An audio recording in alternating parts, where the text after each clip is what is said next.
Hello everyone, कैसे हो आप सब। चलो ठीक है। देखो आज हमारा टॉपिक है फिराक गोरखपुरी। ठीक है। चैप्टर का नाम है रुबाइयाँ, लेकिन लेखक का नाम है इसमें फिराक गोरखपुरी। ध्यान दीजिएगा। देखो, इनका मूल नाम था रघुपति सहाय फिराक।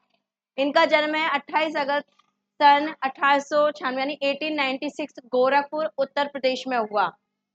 ध्यान रखना है और याद भी करना है ये। ठीक है। इनकी डेट ऑफ बर्थ, इनकी शिक्षा है रामकृष्ण की कहानियों से शुरुआत की है इन्होंने।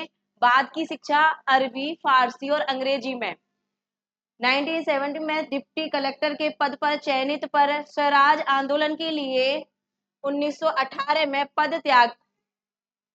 आगे है 1920 में स्वाधीनता आंदोलन में हिस्सेदारी के कारण 1.5 वर्ष की जेल हुई थी। कब हुई थी इनको? 1920 में। ध्यान रखना, अगर क्वेश्चन पूछा जाए इन्होंने किस आंदोलन में भाग लिया तो ध्यान रख लेना है आपको, स्वाधीनता आंदोलन में। इसके बाद है इनका इलाहाबाद विश्वविद्यालय के अंग्रेजी विभाग में अध्यापक भी रहे हैं। बेशक हिंदी के लेखक कवि माने जाते हैं, लेकिन इन्होंने अंग्रेजी विभाग में अध्यापक का कार्य भी किया है। देखो, कोई भी राइटर है या कवि है तो जरूरी नहीं है उन्होंने एक ही शिक्षा प्राप्त की है, अनेक भाषाओं में भी उनका ज्ञान हासिल किया है। जैसे अब हिंदी के हैं, ये हिंदी में इन्होंने लिखा है, लेकिन इसके बावजूद भी इन्होंने अंग्रेजी का अध्यापन किया है, यानी टीचिंग की है उसकी। आगे देखो, सम्मान इनके हैं गुले नगमा के लिए साहित्य अकादमी पुरस्कार इनको प्राप्त हुआ है। आगे है ज्ञानपीठ पुरस्कार और सोवियत लैंड नेहरू अवार्ड। और महत्वपूर्ण कृतियां हैं गुले नगमा, यानी किसके ऊपर प्राप्त हुई थी इनको? गुले नगमा इनकी एक कृति है, ध्यान रखना। पूछा जाए, रचनाएं आती है ना, गुले नगमा, अजीब सा लग रहा है नाम, लेकिन याद करना है इनकी रचना कौन सी है, गुले नगमा, जिसके ऊपर इनको साहित्य अकादमी पुरस्कार प्राप्त हुआ है और ज्ञानपीठ पुरस्कार भी मिला है। अगला इनका था सोवियत लैंड नेहरू अवार्ड पुरस्कार। इनको 3 पुरस्कार यानी सम्मान प्राप्त हुए हैं। महत्वपूर्ण कृतियां यानी रचनाएं, कृतियां कौन कौन सी है? गुले नगमा, जज्मे जिंदगी, रंगे शायरी, शायरी इन्होंने की है। और इसके बाद है उर्दू गलज गोही, उर्दू गलज गोही इनकी रचना है, गजल गोही, है ना। तो इनकी रचना है। आगे इनका निधन है सन 1983 में इनका निधन हो गया। ओके, अब ठीक है। तो इनकी हमें सबसे मेन चीज क्या याद करनी है? इनकी कुछ रचनाएं जो इनमें लिखी हुई हैं, रचनाएं याद करनी है और इनके सम्मान याद करने हैं। 4 नंबर का जो क्वेश्चन आता है वो इसी से आता है ना, ध्यान रख लेना। डेट ऑफ बर्थ, स्थान वगैरह इनके, और इनकी रचना और इनके सम्मान। नेक्स्ट आगे है, देखो, अब तुमसे रुखसत होता हूँ, आओ संभालो साजे गजल, नए तराने छेड़ो, मेरे नगमों की नींद आती है।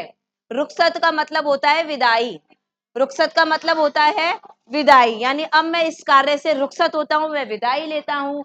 आओ, अब आइए और इस कार्य को संभालिए। देखो, हम किसी से कहते हैं ना, जैसे हम कोई कार्य कर रहे हैं तो हम क्या कहते हैं? हम रुखसत होता हूँ। तो क्या है वो? विदा लेने का तरीका, नए तराने, नए गाने, नया कार्य करने का। आगे है मेरे नगमों की नींद आती है, अब मेरे हिस्से में जो नींद है, मेरा कार्य है, वो आगे होगा। आगे देखो, उर्दू शायरी, इन्होंने उर्दू शब्दों का ज्यादा यूज किया है। इसका बड़ा हिस्सा रूमानियत, रहस्य और शास्त्रीयता से बंधा रहा है। इसमें लोक जीवन, प्रकृति के पक्ष बहुत कम उभर पाए हैं।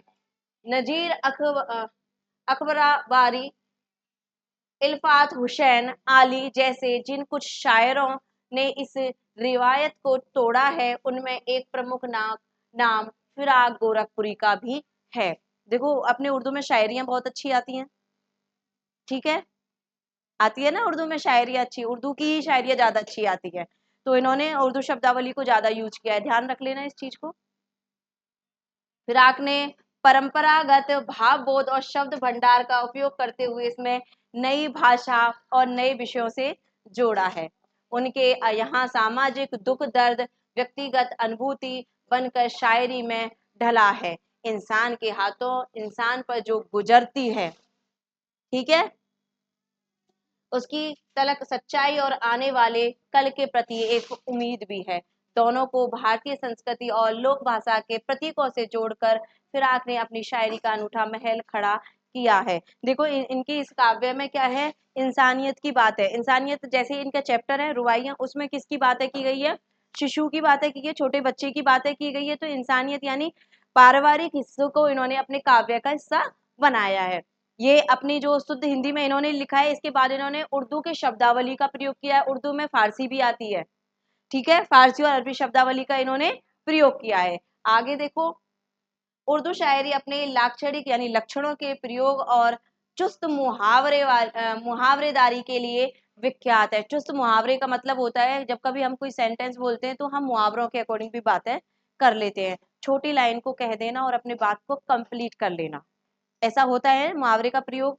किसी चीज को बोलने के लिए हम सामने नहीं बोले लेकिन मुहावरों से उसका प्रयोग कर सकते हैं। तो अगर पूछा जाए फिराक गोरखपुरी की भाषा कौन सी है, तो मुहावरेदार उर्दू, याद रख लेना कौन सी है, मुहावरेदार। आपको जैसे व्याख्या करनी होती है ना, अपन जब व्याख्या करते हैं प्रसंग और संदर्भ विशेष जो लिखते हैं उसमें हम इसका यूज कर सकते हैं। कैसे, इनकी शब्दावली मुहावरेदार है, ठीक है। इन्होंने उर्दू, अरबी और फारसी शब्दों का उपयोग किया है। लिख सकते हैं ना, पॉइंट मिलते हैं क्योंकि इसी में से पॉइंट आते हैं। ध्यान रखना, विशेष के लिए 2-3 पॉइंट याद हो जाएंगे। आगे है, शेर लिखे नहीं जाते कहे जाते हैं। सही बात है, शायरियां लिखी जाती है या कही जाती हैं, लिख के भी तो बोलते हैं, दोनों चीजें, लेकिन वैसे कहे जाते हैं ना। यानी एक तरह का संवाद प्रमुख होता है। संवाद मतलब वार्तालाप, एक दूसरे से बातचीत करना, संवाद का मतलब। मीर और गालिब की तरह फिराक ने भी कहने की इस शैली को साध कर आम आदमी का साधारण जन से अपनी बात कही है। प्रकृति, मौसम और भौतिक जगत के सौंदर्य को शायरी का विषय बताते हुए कहा, दिव्यता भौतिकता से पृथक वस्तु नहीं है। आगे है, जिसे हम भौतिक कहते हैं वही दिव्य भी है। आगे देखो, फिराक की रुबाई में हिंदी का एक घरेलू रूप, अभी इनके जो चैप्टर है उसमें यही है, घरेलू रूप दिखता है। भाषा सहज और प्रसंग के सूरदास के वात्सल्य वर्णन का सादगी की याद दिलाता है। ये क्वेश्चन बनता है, यहाँ से आया भी था और मैंने पूछा भी था, याद है ना आपको। फिराक गोरखपुरी के काव्य में किस कवि की झलक दिखती है, आया था ना ये क्वेश्चन। उसमें मैंने दिया था ऑप्शन में तुलसीदास, सूरदास और जो भी है ना।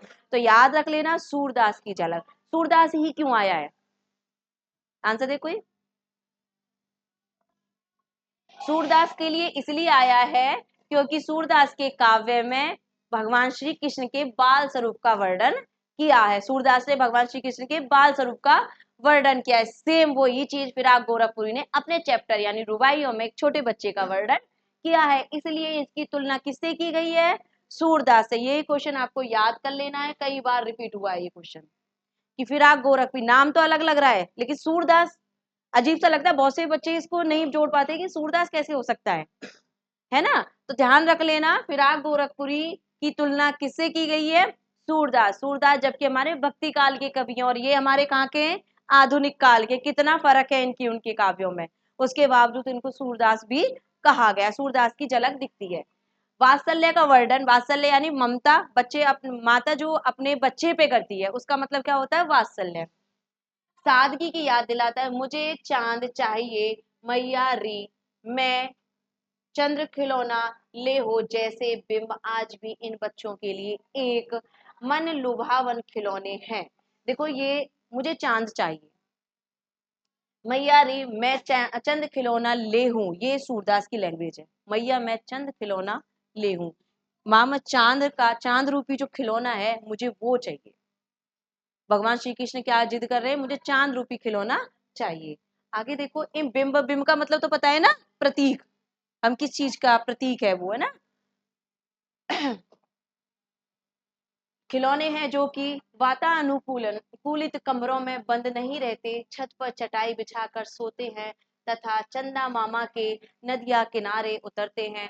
कल्पित दूध और भात, भात मतलब चावल है ना, खाने की कल्पना से निहाल है। मामा भी तो एक साक्षात खिलौना है। बच्चों के लिए चांद एक खिलौना है ना। बच्चों का खासकर इन खासकर उन बच्चों का जिनके जीवन में महंगे खिलौने भले ना हो पर चंद्रभास रिश्तों का मर्म समझते हैं। एक कठिन दौर है यह कि घर लौट बहुत रोए माँ बाप अकेले में, मिट्टी के खिलौने भी सस्ते ना थे मेले में। है शायरी वाला ही इनका, मैंने बोला ना मुहावरे और शायरी का प्रयोग किया है। अब इस दो पंक्तियों में अगर आपसे पूछा जाए वर्णन करो तो बहुत लंबा कर सकते हो ना। किसके ऊपर आया है ये? एक तो है आर्थिक परिस्थिति, ठीक है, पारिवारिक स्थिति, है ना। आर्थिक परिस्थिति किसको बोलते हैं? जहाँ पे धन नहीं है, गरीब घर।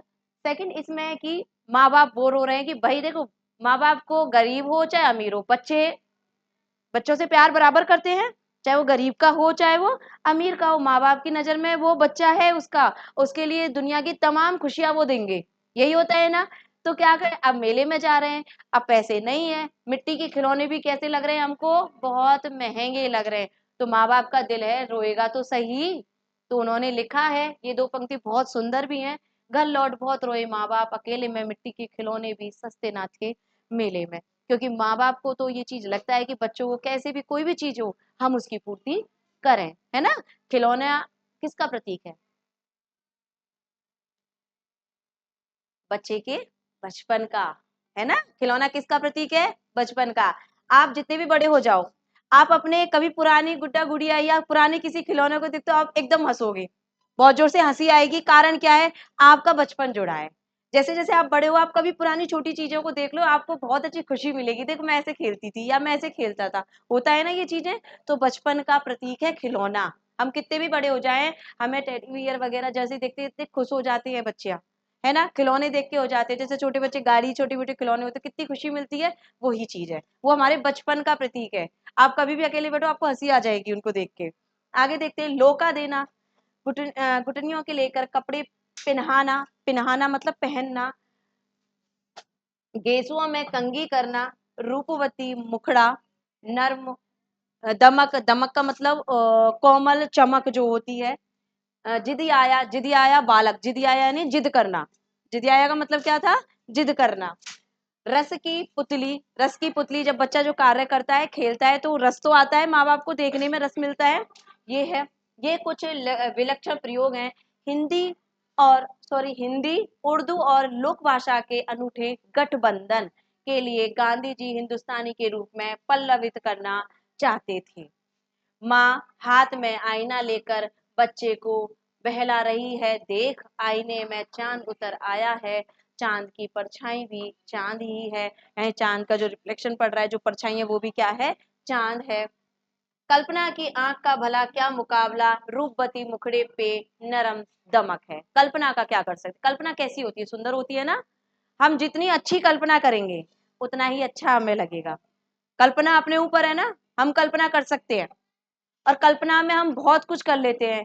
काश ऐसा होता, काश ऐसा होता, काश ऐसा होता। वो कल्पना के अकॉर्डिंग ही है। जैसे कवि का सारा काव्य कल्पना पे ही होता है, लेकिन जीवन के कुछ अनुभव होते हैं उसको फिर वो कल्पनातीत कर देता है, यानी कल्पना में बना देता है। कुछ अनुभवों को साझा करने के बाद ही कल्पना कर सकते हो, ऐवी कल्पना नहीं होती है। कल्पना के लिए भी कुछ शब्द चाहिए होते हैं, कल्पना के लिए भी जीना चाहिए होता है, कल्पना के लिए भी वातावरण चाहिए होता है। एक ट्रेन का डब्बा है, ओके, अच्छी खासी भीड़ होती है, बहुत भीड़ होती है। और कभी कभी कुछ लोग इस तरह के होते हैं जैसे उनको रिजर्वेशन में जाने का शौक होता है, किसी से कुछ नहीं कहना, किसी से कुछ नहीं सुनना और हमें शांति से जाना है और ट्रेवल करके आ जाना है। ये एक अलग किस्म के लोग हैं। एक इस तरह के लोग होते हैं जिंदगी में वो हर सफर को जीते हैं, उनको ये लगता है जा तो रहे चलो ठीक है एंजॉय, वो जनरल डब्बे में जाए। कारण क्या है? जनरल डब्बे में बहुत तरह के लोग मिलते हैं, कोई किस तरह की बातें कर रहा है, आपने देखा कितनी बातें होती है, कौन कैसे कैसे बातें करता है, इतनी हंसी आती है कि वो सफर पता नहीं कब कट जाता है। वो अपने सफर को जीते हैं। दो तरह के लोग अभी ऐसे ही होते हैं ना, कुछ लोग होते हैं शौकीन मिजाज, हमें कुछ नहीं करना, किसी से कोई बातें नहीं करना, तो वो कंफर्ट जोन ढूंढ के बैठ जाते हैं, उन्हें कुछ नहीं है, वो सफर को नहीं जीते, उल्टे बोर होते हैं कि हाँ रे यार मैं इतना लंबा सफर करके आया हूँ, ऐसे ही होता है। लेकिन कुछ लोग ऐसे भी होते हैं, कहीं जाना है सफर जीना है हमें, बैठ जाते हैं, बस में ट्रेवल करते, बस में भी बहुत तरह की बातें होती हैं कि बस में ऐसा तो है नहीं कोई फिक्स रिजर्वेशन है, सब बातें कर रहे हैं, तमाम बातें होती है। और फिर कोई ना कोई साथी मिल ही जाता है जिससे हम भी बातें करते चलते हैं, ऐसा बहुत बार होता होगा, ठीक है, जनरल डिब्बे का एक अलग अनुभव होता है। फिर हम घर आके क्या बोलते हैं, अरे ऐसा आज ट्रेन में ऐसे ऐसे लोग मिले थे, ऐसे ऐसे बातें हुई। तो वो सफर को जीते हैं। ठीक है, कोई भी कार्य है उसको जीते हैं, उसको अनुभव भी करते हैं कि ऐसा कार्य भी हो सकता है। ठीक है, आगे देखो। रूपवती मुखड़े पे नरम दमक यानी चमक होना लाने के लिए छठे क्षमा से पर्व त्योहार पर ही सही कुछ नन्ही फरमाइश है। अच्छा, मुझे इन दोनों का मतलब बताओ, क्या पर्व और त्योहार? आ तो दोनों त्योहार की कैटेगरी में, पर्व है त्योहार है कैटेगरी में, दोनों एक ही है ना, सेम। त्योहार जो पूरे देश में सब जगह एक ही डेट पे फिक्स होता है। पर्व तो हम कभी भी मना लेते हैं अपने घरों में, कोई खास रीजन है कर लिया आज कुछ, ऐसा ही होता है। जैसे जन्मदिन आ गया, हमारे घर में तो है, पूरे देश में थोड़ी ना है।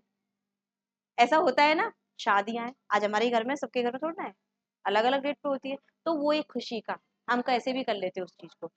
अपनी इस संस्कृति में पर्व और त्योहार को हम किसी भी एंगल से मना सकते हैं। ठीक है, छोटे छोटे गाँवों में जैसे आज हमने जागरण करवा लिया, ऐसे होता है ना, आज हमने भक्ति के कुछ करवा लिया, आज मंदिर में हमने भंडारा करवाया है, क्योंकि आज हमारी शायद मन्नत पूरी हो गई है, जो भी है। आज मेरा बच्चा नौकरी लगा, या फिर आज मैंने बहुत नया मकान बनाया, तो हमने नागर कला है। तो वो भी हमारी खुशी का एक वो है। त्योहार वो है कि पूरे देश में पूरी जगह एक डेट को, जैसे जो भी है, दिवाली है, सब जगह ही है, हमारे घर ही है कि सब जगह है? सब जगह। तो पर्व और त्योहार का कॉम्बिनेशन है, आने में दोनों एक ही जगह, एक ही शब्द है, कोई अलग नहीं है, लेकिन इसका अगर हम बोलें तो अलग अलग भी है ये, ध्यान रखना इन शब्दों को, है ना। छोटे शब्द है दिखने में, लेकिन बहुत अंतर है। आगे देखो। सही कुछ नन्ही फरमाइशें भी पूरी कर दी जाती हैं। दिवाली में चीनी मिट्टी के खिलौने, राखी में बिजली की तरह चमक रहे लच्छे। लच्छे का मतलब धागे, लच्छे का मतलब धागे। रक्षाबंधन एक मीठा बंधन है, रक्षाबंधन के कच्चे धागों पर बिजली के लच्छे हैं। सावन में रक्षाबंधन आता है, सावन का जो संबंध झीनी घटा से है, घटा का जो संबंध बिजली से है, वही संबंध भाई का बहन से है। बहुत सुंदर पर्व है रक्षाबंधन, है ना सुंदर, है या नहीं? है। ठीक है, देखो अब इसमें मैंने आपको दो टॉपिकों के बारे में बताया अभी तो, जो इसकी भूमिका में था। ठीक है, पहला है रुवाइया, जिसमें था छोटे बच्चे की कल्पना कर रही है एक माँ, जैसे अपने माँ बाप जो होते हैं अपने बच्चों को लाड़ करते हैं, प्रेम करते हैं, उनकी उनको खिलाने के लिए खिलौने देते हैं। सेकंड दूसरी थी रक्षाबंधन, रक्षाबंधन भाई बहन का प्रतीक है। अच्छा, रक्षाबंधन आती कब है? अगस्त में, हाँ, और श्रावण में, श्रावण के पूर्णिमा में, है ना, श्रावण की पूर्णिमा में आती है। तो ध्यान रखना, भाई बहन का प्रतीक इसमें बताया गया है। और लच्छों का मतलब क्या बताया गया है? धागे बताया गया है। जैसे सावन की घटा होती है, बहुत सुंदर होती है, सावन के जो महीना होता है बहुत सुंदर होता है, कहते हैं हरियाली होती है चारों तरफ, घटाएं बहुत सुंदर होती है, बारिश का हल्का हल्का मौसम होता है। और मौसम में ना तो गर्मी होती है ना सर्दी होती है, बीच का मौसम होता है, बहुत खुशनुमा मौसम, बहुत लोग घूमते हैं उसमें। जैसे हम कहते हैं महापर्व भी आता है, जैसे महाशिवरात्रि आती है, तो वो सिर्फ सावन में ही क्यों आ रही है? तो सावन का एक ऐसा अलग ही रूमानी आनंद होता है कि लोग उसको जीते भी हैं। एक महीने का सावन लोग बहुत चीजों में करते हैं, जैसे व्रतों में कर लेते हैं। अधिकतर सावन तो व्रतों में ही निकल जाता है, निकलता है ना। तो उसी चीज के ऊपर इसमें भाई बहन का भी एक त्योहार आ जाता है। ठीक है, तो उसके अकॉर्डिंग इसमें दो चैप्टर हैं, एक था रुबाइया और दूसरा है हमारा रक्षाबंधन। ठीक है, नेक्स्ट अगली क्लास में करेंगे। तब तक थैंक यू।